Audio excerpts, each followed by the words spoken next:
जय हिंद बच्चों चलो हम आज की पढ़ाई शुरू करें। आज हम सॉल्व करेंगे 9th C। इसके पहले हमने 9A और 9B कंप्लीट कर लिया है। आज हम 9C करने जा रहे हैं। ये स्टैंडर्ड 8 RTPS CBSE बोर्ड की बुक है। अब बच्चों यहाँ पर बहुत सिंपल सा साधारण सा क्वेश्चन है। A company offers a discount of 40% on the marked price. Company क्या कर रही है, प्रोडक्ट के ऊपर 40% का डिस्काउंट दे रही है। 40% marked price of its product and thus ends up selling the cost price what was the percent mark up.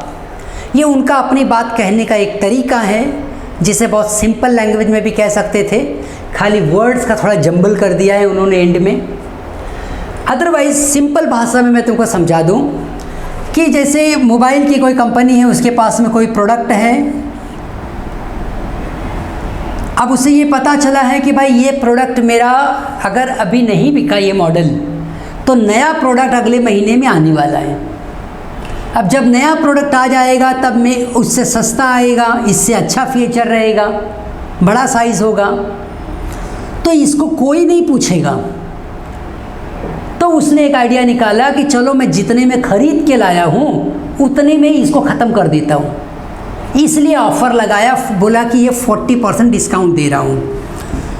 तो 40% डिस्काउंट पे हमेशा जो हम कैलकुलेट करेंगे वो हमेशा किस पे होगा, मार्क्ड प्राइस पे, 40% ऑफ मार्क्ड प्राइस। तो हम लोग मान लेते हैं कि let marked price equals to 100, क्योंकि ऐसा कुछ फिगर उसने दिया नहीं अलग से। जब कोई नंबर उसने नहीं दिया है तो हम मार्क्ड प्राइस को मान लेते हैं 100।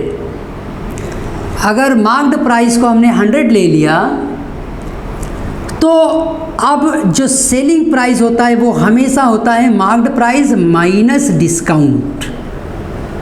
और तुम जानते हो डिस्काउंट किस पे कैलकुलेट करना होता है, मार्क्ड प्राइस पे।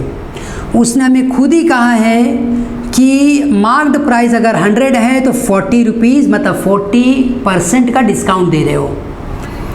तो ये सेलिंग प्राइस अब कितना हो जाएगा, ये 60 आ जाएगा। और यही सेलिंग प्राइस क्या है यहाँ पे, कॉस्ट प्राइस, क्योंकि यहाँ पे उसने लिखा है कि वो दुकानदार जितने में ख़रीद के लाया था 40% डिस्काउंट देने के बाद उतने में ही बेच रहा है। तो तुम्हारा आंसर जाएगा 60%। कि तब मार्क कितना है उसका, 60%। ठीक है। अब हम अपने सेकंड क्वेश्चन की तरफ आगे बढ़ेंगे। सेकंड क्वेश्चन देखो हमसे क्या कह रहा है हमारा,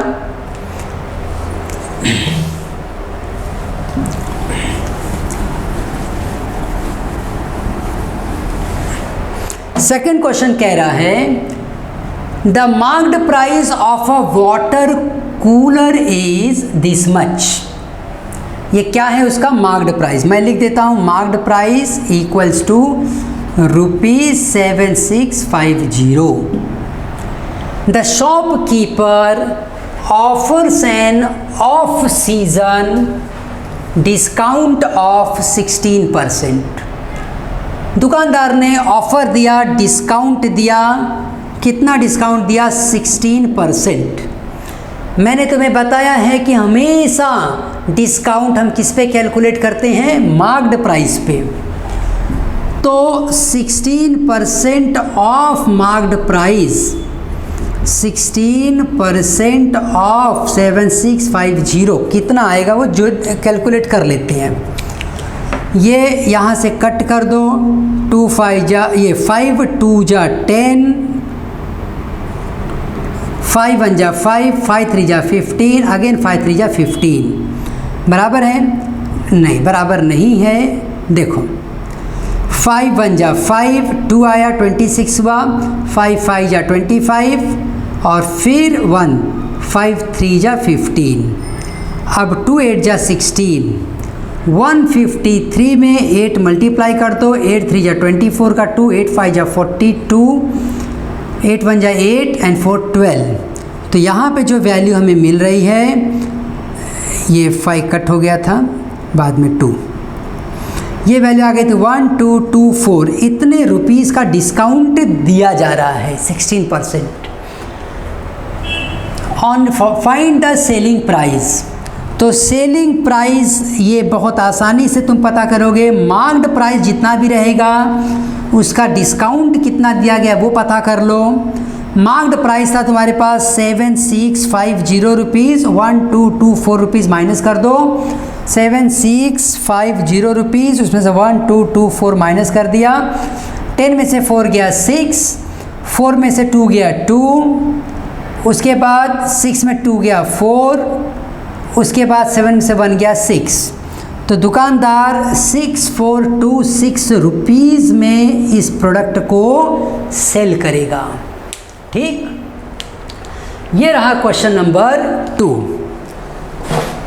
अब यहाँ पे पूरी स्टोरी एक बार फिर से समझ लो क्या थी स्टोरी। स्टोरी ऐसी थी कि मार्क्ड प्राइस ये लगा हुआ था, दुकानदार ने कहा कि भाई ये जो भी मार्क्ड प्राइस है हमारा, हम इसके ऊपर आपको 16% का डिस्काउंट दे रहे हैं। तो 16% का जब डिस्काउंट दिया गया तो 16% ऑफ मार्क्ड प्राइस जब लिया गया तो 16% मतलब 1224 आया। अब यही 1224 माइनस किया जा रहा है इस पूरे में से, तो ये मिला हमें सेलिंग प्राइस। हमेशा याद रखना सेलिंग प्राइस तुम कैसे निकालते हो, मार्क्ड प्राइस माइनस डिस्काउंट करके। ठीक, अब क्वेश्चन नंबर 3 की ओर हम आगे बढ़ेंगे। देखिए हमारा क्वेश्चन नंबर 3 हमसे क्या कह रहा है। क्वेश्चन नंबर 3 कह रहा है ना, the price of a sweater was slashed from this to this. Slashed मतलब इतना प्राइस कट करके इतने पे रखा गया। तो मतलब हम लिखेंगे अभी मार्क्ड प्राइस इतना था 660, सेलिंग प्राइस कितना है 516 रुपीज़, तो डिस्काउंट कितना दिया गया है आप माइनस करके पता चल जाएगा। पहले इतना लिखा था, अभी 10 में से 6 गया 4 आया, 5 में से 1 गया 4 आया, 6 में से 5 गया 1 आया। तो 144 रुपीज़ का डिस्काउंट दिया गया। 44 कह रहे हैं find the rate of discount given by him, कितना परसेंट डिस्काउंट दिया गया। तो मैंने तुम्हें कहा है कि रेट ऑफ डिस्काउंट हमेशा हम किस पे कैलकुलेट करते हैं, मार्क्ड प्राइस पे।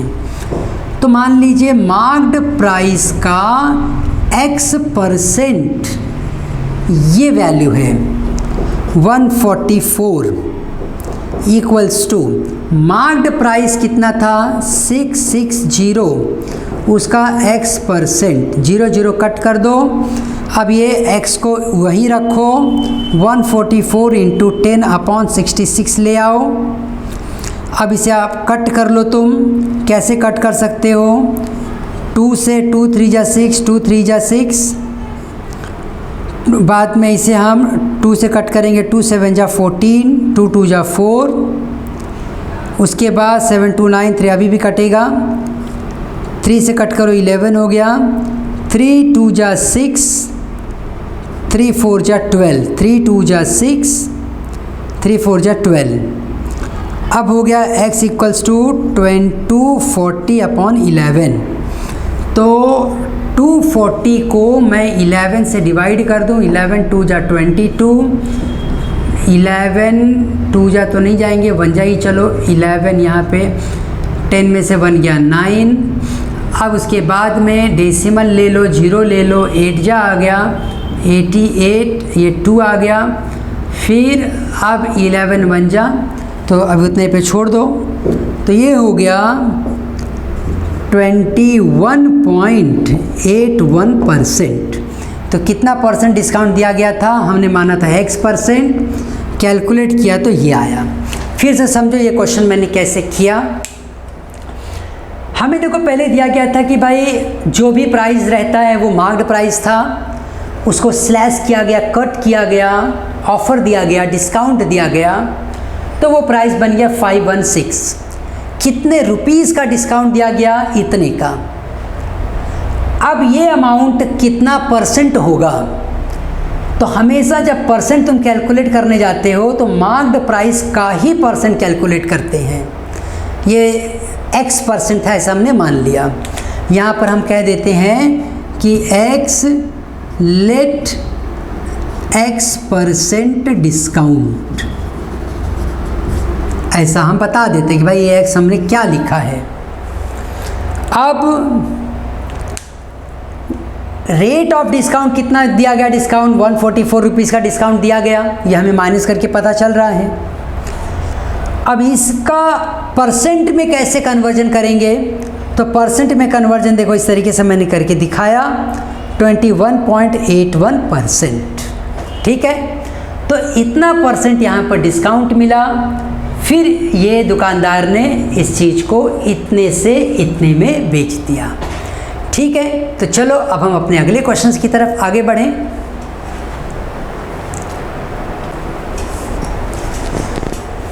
तो बच्चों ये है हमारा क्वेश्चन नंबर 4 और 5। इसमें फोर्थ में क्या कह रहे हैं, देखो, a tea set was bought for this much rupees. ये बॉट किया गया है, मतलब ये उसका परचेसिंग कॉस्ट है। नॉर्मली लोग दिवाली है तो एक दूसरे को कुछ ना कुछ गिफ्ट भी देते हैं, तो ये कप चाय का एक सेट था जो दिया गया। टी सेट है जिसके कॉस्ट प्राइस कितना दिया गया है, ₹528, ये उसका कॉस्ट प्राइस है। After getting a discount of 11%, उन्हें डिस्काउंट कितना दिया जा रहा है इसमें, discount 11% on it's marked price.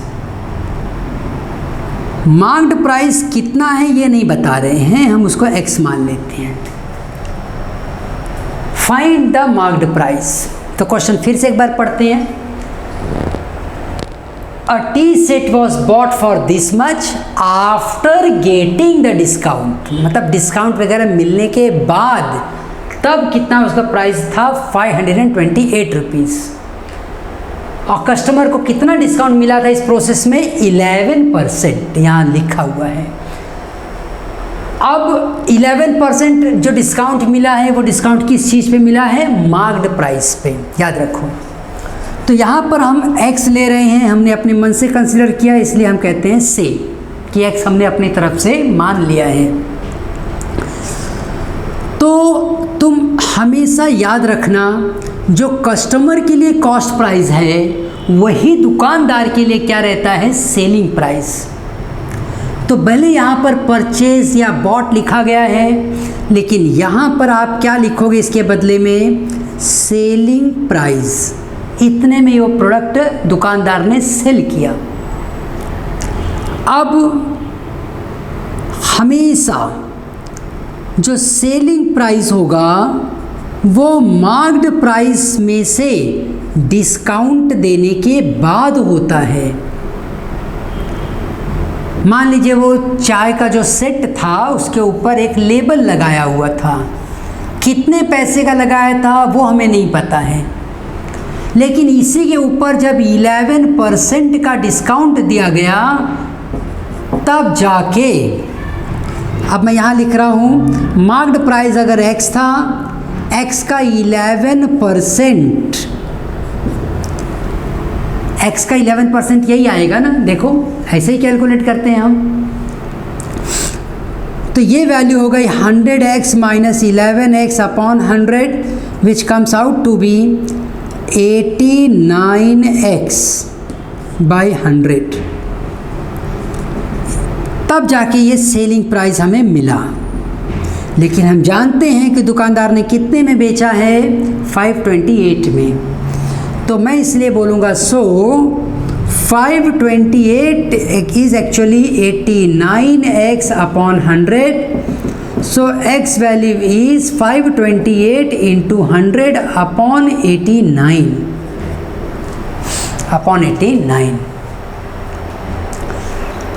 अब हम क्या करते हैं, 528 को डिवाइड करेंगे 89 से।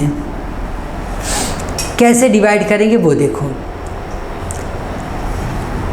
मैं क्या करता हूँ, ये तो जीरोस भी ले लेता हूँ साथ में, पूरा खेल ख़त्म हो जाएगा। 52800 डिवाइडेड बाई 89, 89 है, 52 तो छोटा नंबर रहेगा, मुझे पूरे 3 नंबर लेने हैं, 528। ठीक, अब हम एक बड़े नंबर से बड़े नंबर को कैसे डिवाइड करते हैं, उसकी टेक्निक मैंने इसकी पिछले वीडियोस में भी बताई थी, फिर बता रहा हूँ। तुम यहाँ पर एक डिजिट छोड़ दो, यहाँ से भी एक डिजिट छोड़ दो। अब 52 के लिए पढ़ो 8 का टेबल, 8 7 जा 56 हो जाएगा, ज़्यादा है 52 से। 8 6 जा 89, 6 जा 54, 8 6 जा 48, 48 और 5 53, थोड़ा ज़्यादा हो गया, कोई दिक्कत नहीं है।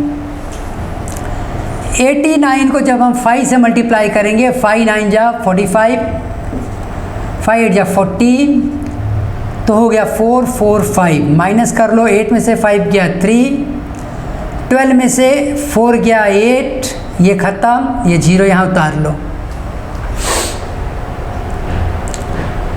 अब 6 जा तो ऑलरेडी हमें दिख रहा है, हम क्या करते हैं, ये 9 छोड़ देते हैं, यहाँ 9 छोड़ देते हैं। 8 9 जा 72 बराबर है, 9 छोड़ दो, 0 छोड़ दो। 8 का टेबल पढ़ो 83 के लिए, 8 9 जा 72, तो सबसे नज़दीक यही जा रहा है 9 जा, तो 89 में 9 मल्टीप्लाई करो, 9 9 जा 81, 9 8 जा 72 और 8 80। तो पहली बार देखो हम लोग 5 जा गए थे, अभी हम 9 जा रहे हैं, तो 9 9 जा 8 0 1, 10 में से 1 गया 9, 2 डायरेक्ट नीचे उतार लो, 8 जाने दो। अब ये एक 0 इसको भी नीचे ले लेते हैं। अब 290 तो काफ़ी छोटा नंबर है, 9 और 0 छोड़ दो 29 के लिए, 8 3 जा 24, तो 3 जा से पढ़ेंगे, 8 9 जा 3 से चलो, 3 9 जा 27 का 2, 3 8 जा 24 और 2 26, सो 3 जा 2 6 7, 10 में से 7 गया 3, 8 में से 6 गया 2, ये ख़त्म हो गया। डेसिमल लेके 0 ले लो। अब 3 जा भी मैं पढ़ूंगा तो ज़्यादा हो जाएगा, इसलिए मैं 89 के 2 जा में चलूँगा। 2 9 जा 18 का 1, 2 8 जा 16, 2 जा में गए तो 178 आया, 10 माइनस 8 2 आ गया, बाद में 12 माइनस 7 5 आ गया, और उसके बाद 52 है, अब ये 0 ले लो यहाँ पे। तो हमने ऑलमोस्ट 89 का पूरा टेबल ही लिख डाला है यहाँ पे। हम देख रहे हैं कि 5 जा जो है वही हमारे काम आएगा। 5 जा ले लिया 4 4 5, अब बस इसके आगे जाना ही नहीं है। डेसिमल के बाद खाली तुम 2 डिजिट तक कैलकुलेट किया करो बस। तो x की वैल्यू आ गई 593.25 दिस मच रुपीज़। तो ये रहा वो MRP जो दुकानदार ने यहाँ पर लिख कर टांग दी थी कि भाई ये प्रोडक्ट हम बेचेंगे, ज़रूर बेचेंगे, लेकिन कितने में बेचेंगे? 593 में, 593.25 पैसे में बेचेंगे। ग्राहक आया होगा उनकी दुकान पे, बोला होगा भाई चारों तरफ डिस्काउंट चल रहा है, आप भी दे दो। उसने बोला ठीक है, तो 11% उसने डिस्काउंट दे दिया और बेचा कितने में? 528 रुपीज़ में। तो ये 593 जो मार्क्ड प्राइस था उसमें डिस्काउंट देने के बाद हमें मिला सेलिंग प्राइस 528। तो ये खाली हाथी के दांत थे जो खाली दिखाने के लिए थे, कस्टमर की साइकोलॉजी को बैलेंस करना था, मैनेज करना था, इसलिए उनकी साइकोलॉजी के हिसाब से उसने ये रखा था। अब 528 उसका सेलिंग प्राइस था, उतने में इसने बेच दिया। ठीक है, तो क्वेश्चंस में ना बच्चों एक स्टोरी होती है वर्ड प्रॉब्लम्स में, तुम्हें उस सिचुएशन को समझ कर चलना पड़ेगा। यहाँ पर प्रोडक्ट के लेने देने डिस्काउंट की बातें हो रही हैं, तो हर क्वेश्चन की सिचुएशन में तुम्हें उतरना पड़ेगा। तो ये चाय का सेट तो खरीद लिया, अब आगे देखते हैं अगले क्वेश्चन, मतलब हमारे 5th क्वेश्चन में क्या कह रहे हैं। लेट अस सी।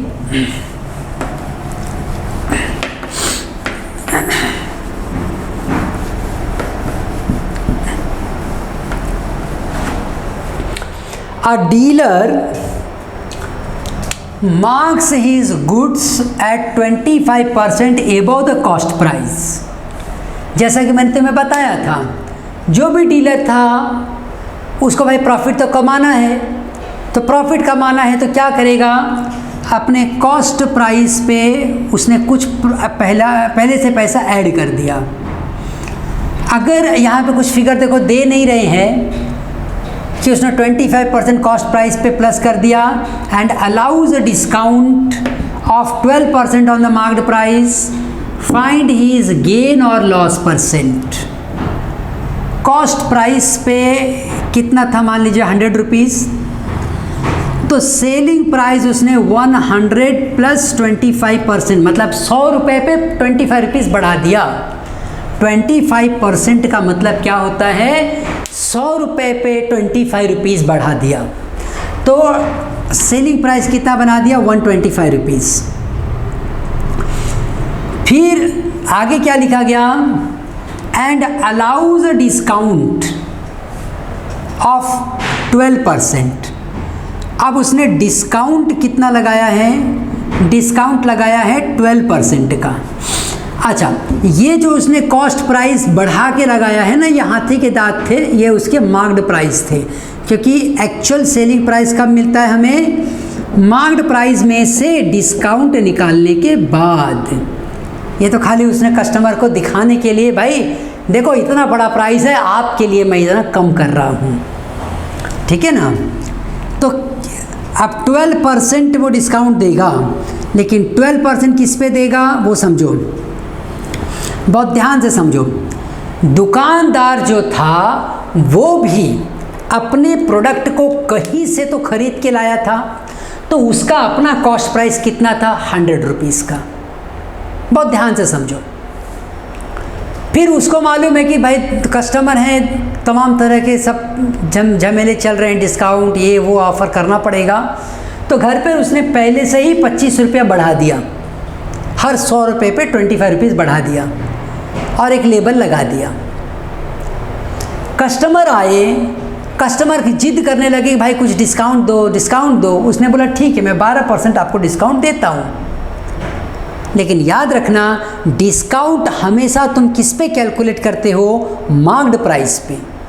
तो यहाँ पे जो डिस्काउंट था जो उसने मार्क्ड प्राइस पे लगाया था 12% ऑफ मार्क्ड प्राइस, तो मार्क्ड प्राइस कितना था 125 रुपीज़। अब 12% ऑफ 125 ये तुम्हें कैलकुलेट करना है। 12% ऑफ 125 मैं यही कैलकुलेट कर लेता हूँ, जीरोज़ हैं तो 5 से कट कर देता, 5 2 जा 10 0, 5 2 जा 10, 5 5 जा 25, 5 4 जा 20, 5 5 जा 25, 4 3 जा 12, 3 5 जा 15, तो यहाँ पे 125 माइनस 15 आया, ये 110 हो गया। 12% ऑफ 125, तो तुमने 5 2 जा 10 0 किया था, 5 2 जा 10 और 5 5 जा 25, फिर 5 5 जा 25 था और 5 4 जा 20, फिर 4 से 3 कट किया, 3 5 जा 15 आया, वो सब तुमने लिखा, माइनस करके इतना आ गया। तो ये रहा सेलिंग प्राइस। सेलिंग प्राइस वो होता है जिसमें कस्टमर वो प्रोडक्ट लेकर चला गया अपने घर, वही था तुम्हारा सेलिंग प्राइस। जो तुमने लिख के टांगा था वो तुम्हारा मार्क्ड प्राइस था। उस मार्क्ड प्राइस पे तुमने जो डिस्काउंट दिया, उस डिस्काउंट को मार्क्ड प्राइस में से जब माइनस कर दिया तो ये प्राइस कस्टमर ने दिया और वो घर चला गया, तो यही प्राइस क्या रहा उनका सेलिंग प्राइस। अब तुमसे पूछा जा रहा है कि percent gain, find his gain और लॉस इन परसेंट। भाई जब उसने खरीदा था 100 रुपीज़ में, बेचा है 110 में, तो सेलिंग प्राइस ज़्यादा है ना कॉस्ट प्राइस से। हाँ, ये ज़्यादा है, so it is a gain. Gain percent कितना है? इज़ 10%, क्योंकि हम पूरा काम ही 100 में कर रहे हैं। क्वेश्चन आता है सर हमें कैसे पता चलेगा कि कब 100 में बात करनी है? सुनो, जब कोई फिगर तुम्हें नहीं दिया जाए और सारी बातें खाली परसेंट में हूँ, तब तुम समझ जाना कि तुम्हें 100 लेकर अपना काम करना है। तुम कोई भी नंबर ले सकते थे, लेकिन 100 लेने से क्या होता है, कैलकुलेशन बड़ा आसान हो जाता है। कितना परसेंट लिया? 100 था, अभी 10% उनको बेनिफिट मिला। Very clear everybody?